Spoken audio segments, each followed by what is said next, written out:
I have the chest of drawers, the Sheraton bowed chest of drawers, sitting on its end or on its side, and I'm looking into the back, the rear of the carcass, and I'm in the process of installing these drawer guides and kickers, and these guides are somewhat complex just by themselves, with all these intricate cuts in the ends and the fitting that is required to go into these shallow dados in the carcass, in the front and the back.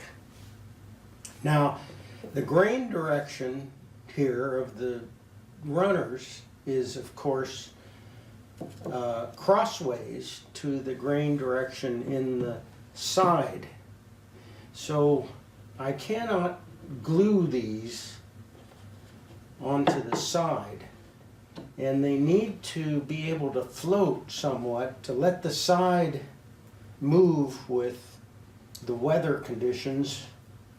And so I will be using slotted screw joints here, wood screws in slots, so that the side will be able to move.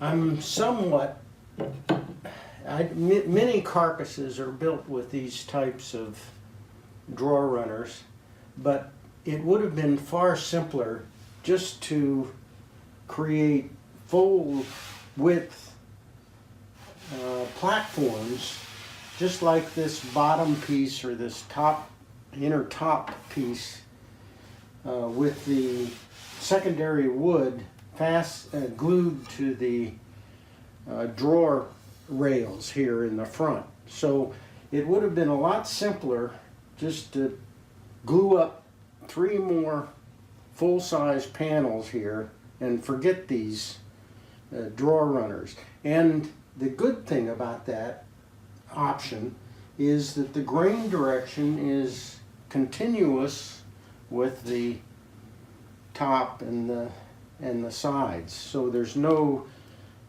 problem of the cross grain interaction. But these things are just trouble, and I've had to somewhat hand plane these things to fit into these, and trim up these dados a little bit with hand tools to get this to fit in there.